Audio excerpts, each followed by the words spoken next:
Hello students, आज हम start करेंगे एक्सरसाइज 1.4 के एग्जाम्पल। ठीक है ना। एग्जाम्पल नंबर 14 तक हमने कंप्लीट कर लिया था। आज कहाँ से स्टार्ट करेंगे? एग्जाम्पल नंबर 15 से।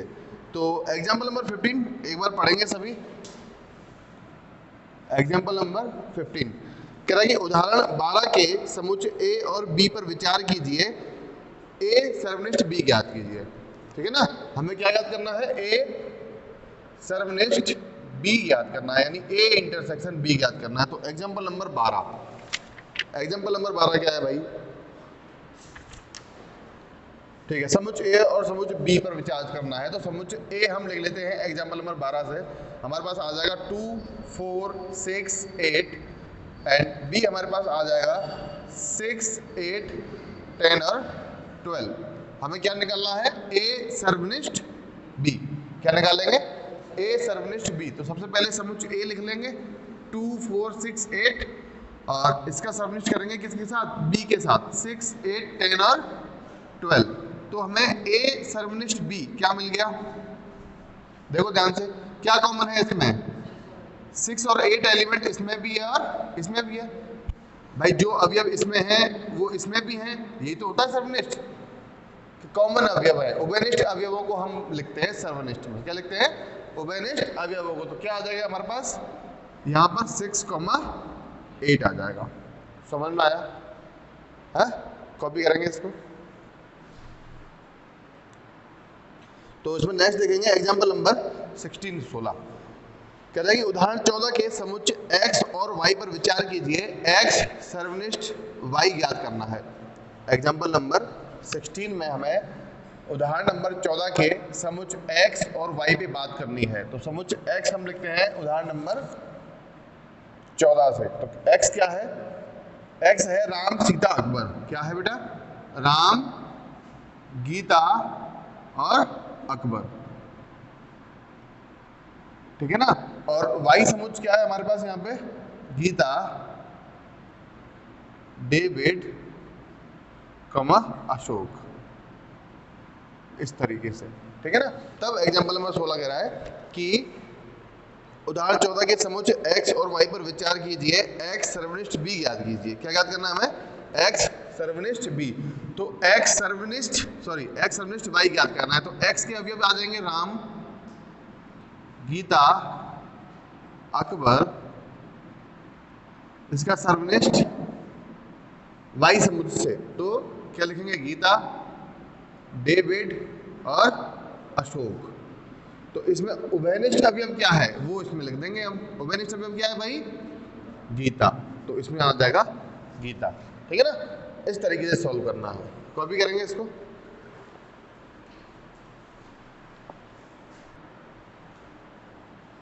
इसके बाद नेक्स्ट देखेंगे एग्जांपल नंबर 17। एग्जांपल नंबर 17 है, मान लीजिए कि ए और बी समुच्चय हमें दे रखे हैं। तो ए सर्वनिष्ठ बी ज्ञात करना है और इस प्रकार दिखाइए कि ए सर्वनिष्ठ बी बराबर बी है। क्या है? ए सर्वनिष्ठ बी बराबर क्या है? बी। तो एग्जांपल नंबर लिख रहे हैं 17।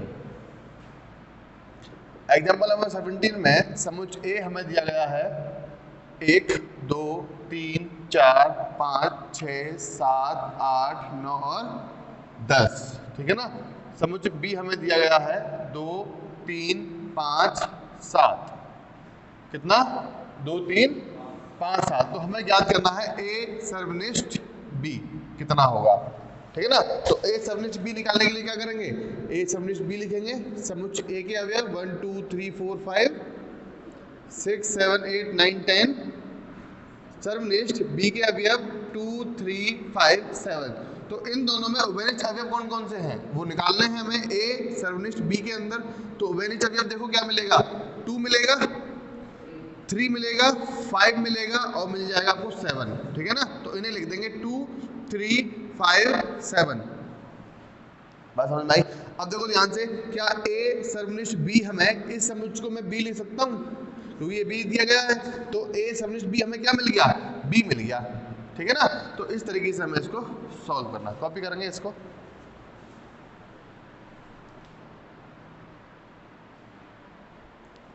तो इसके बाद देखेंगे हम समुच्चयों में अंतर। ठीक है ना। क्या? समुच्चयों का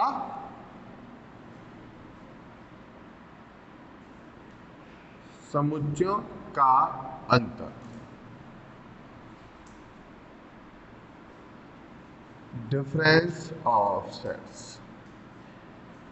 डिफरेंस ऑफ सेट्स मतलब कुल मिला के हमें समुच्चय ए में से समुच्चय बी को घटाना है।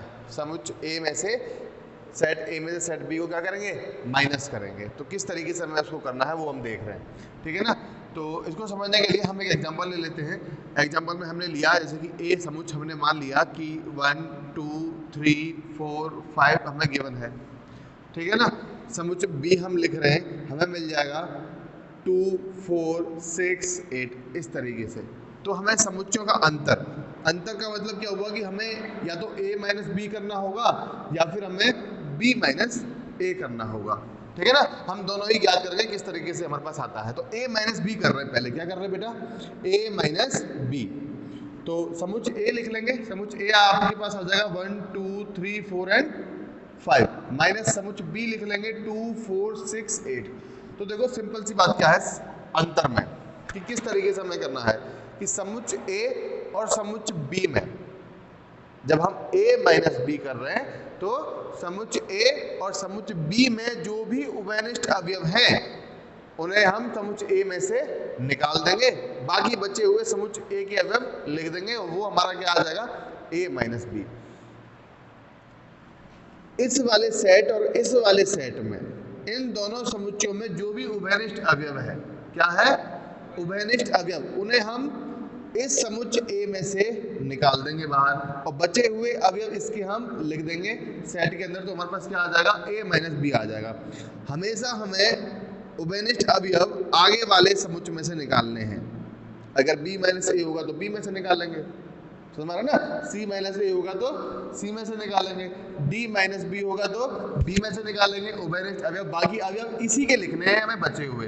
तो देखो किस तरीके से हमने A माइनस बी करना था, A और B में जो भी उभयनिष्ठ अवयव है उन्हें हम कहाँ से निकालेंगे, समुच्चय A में से निकालेंगे। तो देखो A माइनस बी में उभयनिष्ठ अवयव निकालो, पहले क्या मिलेगा, 2 मिलेगा 4 मिलेगा, दोनों में ही क्या है 2 4 उभयनिष्ठ अवयव है। ये हमें निकालने हैं कहाँ से, समुच्चय A में से, यानी इसमें से हमें ये निकालना है 2 और 4 और बचे हुए अवयव लिख देंगे। तो बचे हुए अवयव कौन से आ गए हमारे पास, 1 3 और 5। तो इसका मतलब ये हमारे पास क्या आ गया, a माइनस बी आ गया। तो इस तरीके से हमें सॉल्व करना है। तो वापस देखो b माइनस ए सॉल्व करेंगे, क्या कर रहे हैं, b माइनस ए, b क्या है 2 4 6 8 माइनस a क्या है 1 2 3 4 एंड 5। तो b माइनस ए कर रहे हैं। हमने क्या कहा था, उभयनिष्ठ अवयव A और B में से जो भी उभयनिष्ठ अवयव होंगे इस केस में किस में से निकालेंगे, समुच्चय B में से निकालेंगे और बचे हुए अवयव लिख देंगे जैसे ही कि जैसे ही। तो उभयनिष्ठ अवयव तो क्या मिल गए हमें, 2 और 4 यही मिले, इन्हें हम निकाल देंगे समुच्चय B में से, बचे हुए अवयव लिख देंगे और ये हमारे पास क्या आ जाएगा भैया, B माइनस ए आ जाएगा। तो इस तरीके से हमें समुच्चयों का अंतर निकालना है। बात समझ में आई, ठीक है ना। तो उतार लेंगे इसको, एग्जाम्पल सहित उतार लेंगे, कॉपी करेंगे। तो समुच्चय ए और बी का अंतर हमने पढ़ा है ना। इसकी थोड़ी सी परिभाषा लिख लेंगे कि समुच्चय ए तथा बी का अंतर उन अवयवों का समुच्चय है, क्या लिखेंगे, लिखो, समुच्चय ए तथा बी का अंतर, समुच्चय ए तथा बी का अंतर उन समुच्चयों का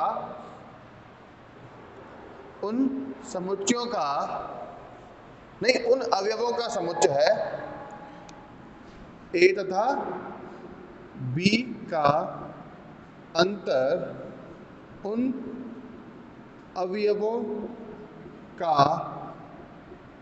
समुच्चय है जो ए में है लेकिन बी में नहीं, ठीक है ना।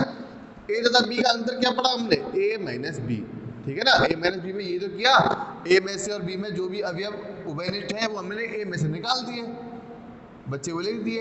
अब बचे हुए जो अवयव थे क्या वो बी के अंदर है, नहीं है। वही कहा हमने कि ए तथा बी का अंतर उन अवयवों का समुच्चय है जो ए में है लेकिन बी में नहीं, ठीक है ना। इसके बाद हम पढ़ेंगे वेन आरेख।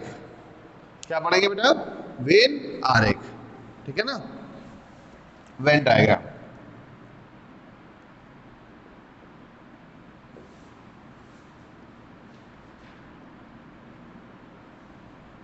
वेन डायग्राम पढ़ते हैं, बारी बारी से पढ़ेंगे। सबसे पहले हम लिखेंगे सार्वत्रिक समुच्चय। क्या लिखेंगे बेटा? सार्वत्रिक समुच्चय, जिसे हम क्या कहते हैं? Universal set. क्या कहते हैं? Universal set. वेन आरेख में हम इसको बनाते हैं इस तरीके से, ये बन गया U। इसे कहते हैं हम वेन आरेख में सार्वत्रिक समुच्चय। बात समझ में आ रही है? उसके बाद हम लिख रहे हैं समुच्चय ए। क्या लिख रहे हैं बेटा? समुच्चय ए, या फिर इसे आप कहो सेट ए। सेट ए आप सार्वत्रिक समुच्चय के अंदर बनाओगे। जितने भी समुच्चय हम बनाएंगे, समुच्चय ए, समुच्चय बी, समुच्चय सी, वो सभी किसके अंदर बनते हैं? सार्वत्रिक समुच्चय के अंदर ही बनते हैं। तो इस तरीके से हमने वेन आरेख में बनाया समुच्चय ए। इसमें लिख दिया ए। समझ में आया? हमें लिखना है समुच्चय ए तथा बी। क्या लिखना है? ए तथा बी। समुच्चय ए तथा B, set A and B, ये हम लिख रहे हैं। तो वापस सार्वत्रिक समुच्चय बनाएंगे इस तरीके से। इस तरीके से ए बनाया, इस तरीके से बी बनाया। तो इस तरीके से हम लिखते हैं ए तथा बी। अगर हमें पढ़ना है ए संग बी, क्या निकालें हम? ए संग बी। तो वेन आरेख में किस तरीके से बनाएंगे? ठीक है ना? ए संग बी, वो हम देख रहे हैं। तो सार्वत्रिक समुच्चय बनाएंगे। पहले सार्वत्रिक समुच्चय U बनाया, इसके अंदर समुच्चय A बनाया, समुच्चय B बनाया। ये तो A हो गया, ये हो गया B। अब A संग B में हम लिखते क्या है? समुच्चय A तथा समुच्चय B के सभी अवयवों को मिलाकर क्या लिखते हैं भाई? A संग B, A सम्मिलन B में क्या लिखते हैं? कि समुच्चय A तथा समुच्चय B के सभी अवयवों को मिलाकर हम लिख देते हैं। ठीक है ना? तो लिखेंगे किस तरीके से? इसमें किस तरीके से दर्शाना है? इसमें हम A तथा B समुच्चय दोनों इस पूरे को भर देंगे। इस तरीके से हमने इसको भर दिया। इसका मतलब क्या? कि समुच्चय ए तथा समुच्चय बी के अवयव हमने इसमें दर्शा दिए। तो ये बन गया हमारा ए संग बी। अगर हम बात करें ए सर्वनिष्ठ बी की, ए सर्वनिष्ठ बी में हम क्या करते थे? कि समुच्चय ए तथा समुच्चय बी में जो भी उभयनिष्ठ अवयव है, जो भी उभयनिष्ठ अवयव है उन्हें हम लिखते हैं। तो बस इसमें जो भी उभयनिष्ठ भाग होगा उसे हम दर्शा देंगे ऐसे भर के, है ना?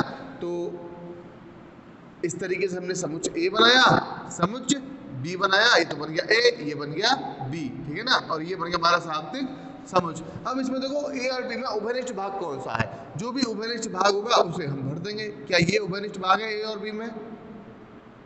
यही है ना? इसे हमने भर दिया। ये क्या कहलाएगा? ए सर्वनिष्ठ बी कहलाएगा। बात समझ में आई? तो इस तरीके से हमें वेन आरेख बनाना है। अब जैसे मान लो कि मैं a माइनस बी लिख रहा हूँ। क्या लिख रहा हूँ बेटा? a minus B. तो देखो a माइनस बी किस तरीके से लिखेंगे? ये समुच्चय a बना, ये समुच्चय b बना। वापस बनाते हैं। ये समुच्चय a बन गया, समुच्चय b बन गया, ये बन गया सार्वत्रिक समुच्चय। अब a माइनस बी में हमने क्या किया कि समुच्चय a तथा समुच्चय b में जो भी उभयनिष्ठ अवयव हैं, क्या कहा? वापस सुनो। समुच्चय a तथा समुच्चय b में जो भी उभयनिष्ठ अवयव हैं उन्हें हम कहां से निकालते हैं? समुच्चय a में से निकालते हैं। तो a और b में उभयनिष्ठ अवयव कौन कौन से हैं? ये वाले। भाई उभयनिष्ठ भाग ये वाला है ना, इस वाले भाग को निकाल दो, बाकी बचा हुआ क्या बन जाएगा हमारा? a माइनस बी बच जाएगा। तो बाकी बचा हुआ कौन सा हो गया? ये वाला। बोलो, a और b में उभयनिष्ठ भाग क्या था? ये वाला। इसको निकाल दिया, बाकी समुच्चय a जो बच गया उसको हमने लिख दिया। और यही हमारा क्या कहलाता है? a माइनस बी कहलाता है। अब मान लो इसी तरीके से मैं b माइनस ए लिखूं। क्या लिखूं बेटा? b माइनस ए। तो इधर ले लेते हैं। मान लो कि हम लिख रहे हैं यहाँ पर b माइनस ए। तो सबसे पहले क्या बनाएंगे हम? सार्वत्रिक समुच्चय बनाएंगे, यूनिवर्सल सेट बनाएंगे। फिर ये समुच्चय ए हो जाएगा, ये समुच्चय बी हो जाएगा, ये बन गया हमारा सार्वत्रिक समुच्चय। तो अब इसमें हम क्या करेंगे? समुच्चय ए तथा बी में जो भी उभयनिष्ठ अवयव हैं उन्हें हम समुच्चय बी में से निकाल देंगे। बाकी बचे हुए अवयव ऐसे की ऐसे लिख देंगे। तो समुच्चय ए और समुच्चय बी में उभयनिष्ठ भाग तो यही है। समुच्चय भाई उभयनिष्ठ भाग तो यही है ना। अब इस भाग को हमें किस में से निकालना है? समुच्चय बी में से निकालना है। बाकी बचे हुए अवयव लिख देंगे। तो इसका मतलब क्या कि बी में से निकाला तो हमारे पास कौन से अवयव बच गए? ये वाले अवयव बच गए। तो ये बन जाएगा हमारा क्या? बी माइनस ए बन गया। ये क्या बन गया? बी माइनस ए। तो इस तरीके से हमें वेन आरेख बनाने हैं। समझ में आया? ठीक है ना? एक बार कॉपी करेंगे इसको। तो इसके बाद हम समझेंगे कि असंयुक्त समुच्चय किसे कहते हैं, ठीक है ना। क्या किसे कहते हैं? असंयुक्त समुच्चय या फिर डिसजॉइंट सेट्स किसे कहते हैं, ठीक है ना। तो एक बात ये बात आप समझ लेते हैं, इसके बाद हम नेक्स्ट स्टार्ट करेंगे अपनी एक्सरसाइज 1.4 के क्वेश्चंस, ठीक है बेटा। तो क्या पढ़ रहे हैं हम? असंयुक्त समुच्चय। क्या पढ़ रहे हैं? असंयुक्त समुच्चय या आप इसे कहो डिसजॉइंट सेट्स। मान लो कि मैंने समुच्चय ए लिखा। क्या लिखा मैंने? समुच्चय ए 1 2 3 4, ठीक है ना। और समुच्चय बी हमने लिखा 5 6 7 8। तो असंयुक्त का मतलब क्या होता है? असंयुक्त समुच्चय हम किसे कहते हैं कि जब हमें ए सर्वनिष्ठ बी क्या मिले? 5 मिले। क्या मिले बेटा? ए सर्वनिष्ठ बी क्या मिल जाए? 5 मिल जाए। तो हम इस समुच्चय को या फिर इस कंडीशन में हम इस बात को कहते हैं ये दोनों आपस में क्या है? असंयुक्त हैं या डिसजॉइंट हैं। तो देखो किस तरीके से हम ए सर्वनिष्ठ बी निकाल रहे हैं। तो ए क्या लिखेंगे? 1 2 3 4 और सर्वनिष्ठ बी क्या लिखेंगे? 5 6 7 एंड 8। समझ में आई बात? तो इनका क्या निकाल रहे हैं हम? सर्वनिष्ठ। तो देखो ध्यान से, कुछ कोई एलिमेंट इन दोनों में उभयनिष्ठ है क्या? कॉमन एलिमेंट है क्या? कुछ भी नहीं है। इसका मतलब हमें क्या मिला? इस मझले कोष्ठक में एक भी अवयव नहीं मिलेगा। और इसी बात को हम क्या लिखते हैं? 5 लिखते हैं। क्या लिखते हैं? 5 लिखते हैं। इसका मतलब क्या कि ए इंटरसेक्शन बी हमें क्या मिल गया? 5 मिल गया। तो हम क्या बोलेंगे? ये दोनों समुच्चय कैसे हैं? असंयुक्त समुच्चय या डिसजॉइंट सेट्स हैं। समझ में आई बात? ठीक है ना। इसे भी एक बार कॉपी कर लेंगे, उसके बाद हम स्टार्ट करेंगे एक्सरसाइज 1.4 के क्वेश्चंस। कॉपी करेंगे इसको। तो इसके बाद हमारे दो एग्जांपल रह गए हैं, एग्जांपल नंबर 18 एंड 19, उन्हें सॉल्व कर लेते हैं। उसके बाद हम स्टार्ट करेंगे एक्सरसाइज 1.4। तो एग्जांपल नंबर 18 रीड करेंगे पहले। एग्जांपल नंबर 18 क्या कह रहा है? एग्जांपल नंबर 18 कह रहा है कि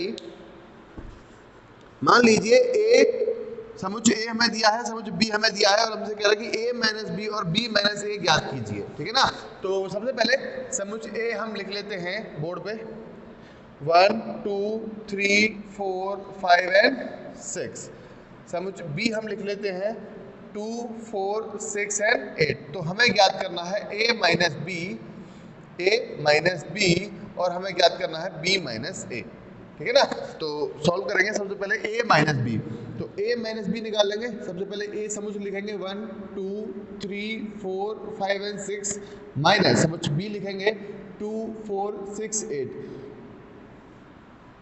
समुच्चयों का अंतर क्या समझा हमने कि समुच्चय a तथा समुच्चय b में, समुच्चय a तथा b में जो भी उभयनिष्ठ अवयव हैं उन्हें हम समुच्चय a में से निकाल देंगे और जो बचे हुए अवयव हैं उन्हें हम लिख देंगे। तो उभयनिष्ठ अवयव देखो पहले क्या क्या है। उभयनिष्ठ अवयव हम क्या मिलेंगे?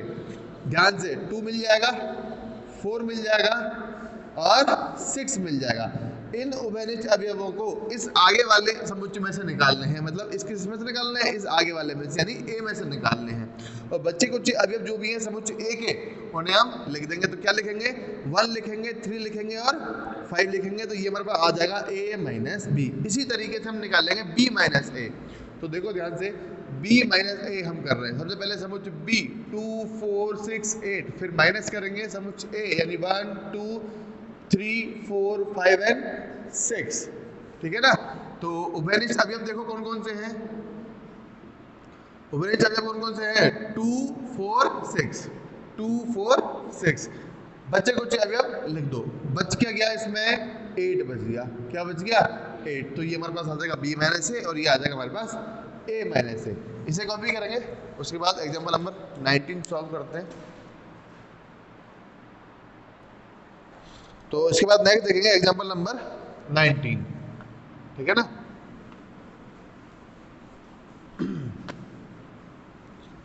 एग्जांपल नंबर 19 रीड करो। एग्जांपल नंबर 9 कह रहा है कि मान लीजिए कि एक समुच्चय v हमें दे रखा है और समुच्चय b हमें दे रखा है और कह रहा है कि v माइनस बी ज्ञात कीजिए, ठीक है ना। v माइनस बी और b माइनस बी भी ज्ञात करना है। तो सबसे पहले एग्जांपल नंबर 19 में v समुच्चय हमें दे रखा है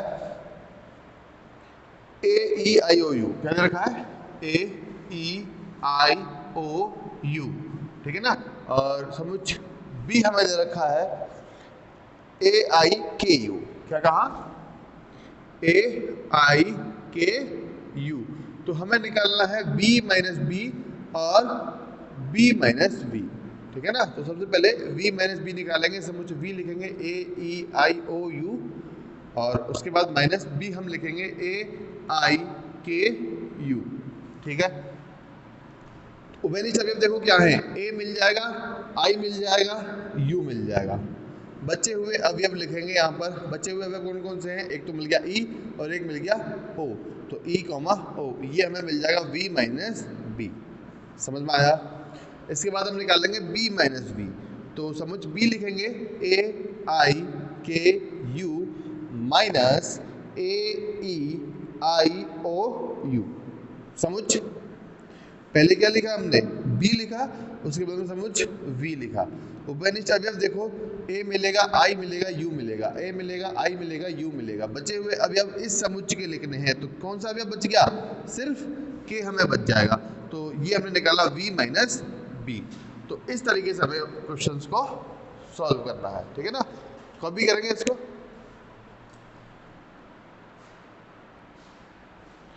तो एक्सरसाइज 1.4 का क्वेश्चन नंबर 1 रीड करो, क्या कह रहा है।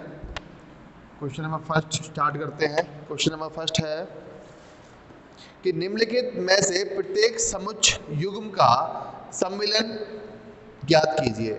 सम्मिलन यानी संघ यानी यूनियन हमें ज्ञात करना है, ठीक है ना।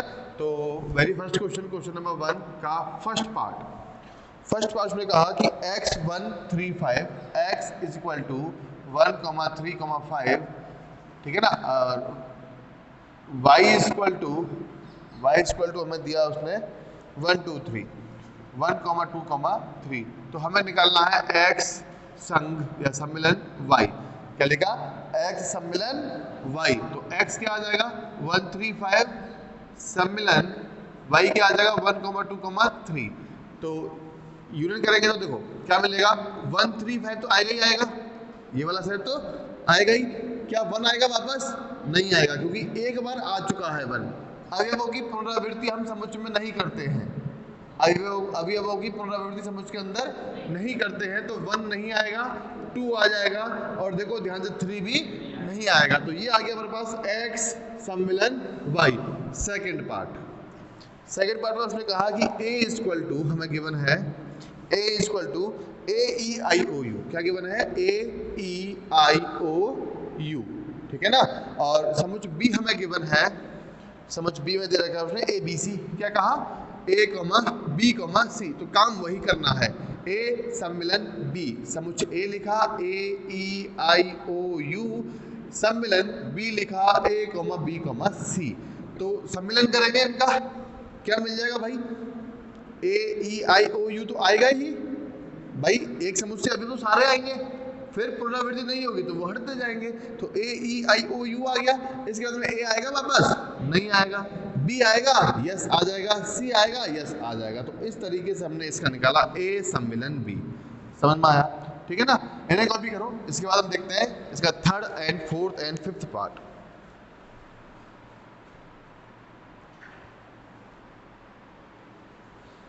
तो अब देखेंगे इसका थर्ड पार्ट क्या कह रहा है, ठीक है ना। ध्यान से समझेंगे इस क्वेश्चन को। फर्स्ट का थर्ड मैं लिख रहा हूं सेट ए, समुच्चय ए हमें दिया गया है, x इस प्रकार है, x एक प्राकृत संख्या है और क्या कहा उसने, 3 का गुणज है, 3 का गुणज है, ठीक है ना। समुच्चय बी में उसने कहा कि x इस प्रकार है, x संख्या 6 से कम एक प्राकृत संख्या है, एक प्राकृत संख्या है। तो देखो समझो ध्यान से कि पहले मैं समुच्चय बी को लिख रहा हूं रोस्टर रूप में, किसमें लिख रहा हूं, रोस्टर या सारणीबद्ध रूप में। इसको लिख रहे हैं समुच्चय बी को। समुच्चय बी में कह रहा है कि x इस प्रकार है, x संख्या 6 से कम एक प्राकृत संख्या है। किससे कम? 6 से कम। 6 से कम प्राकृत संख्या कौन कौन सी होती है बेटा? 1, 2, 3, 4 और 5 यही होती है।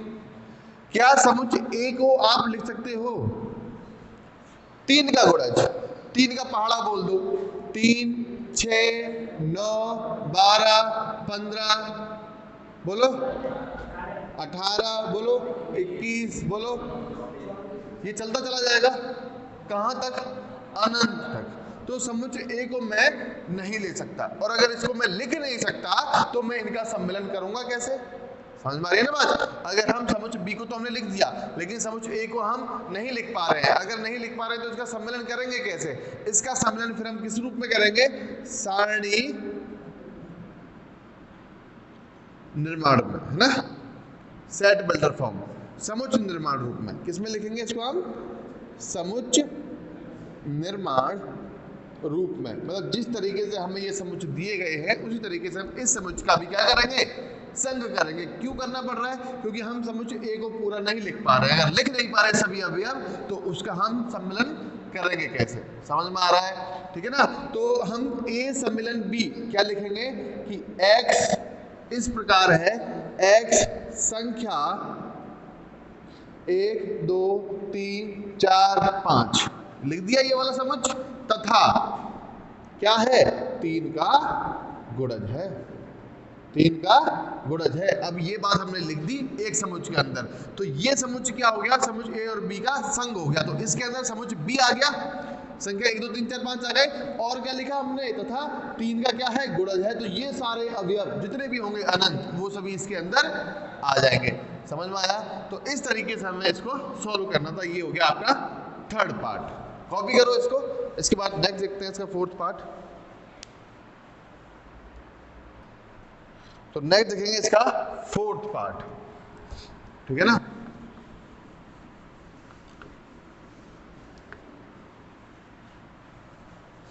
तो फोर्थ पार्ट में उसने कहा कि समुच्चय ए हमें दिया गया है, फोर्थ पार्ट, कि ए बराबर x इस प्रकार है, x एक प्राकृत संख्या, x एक प्राकृत संख्या है और जो x है वो 1 से बड़ा और 6 के बराबर या उससे छोटा है। या तो 6 से बराबर होगा, 6 से छोटा होगा।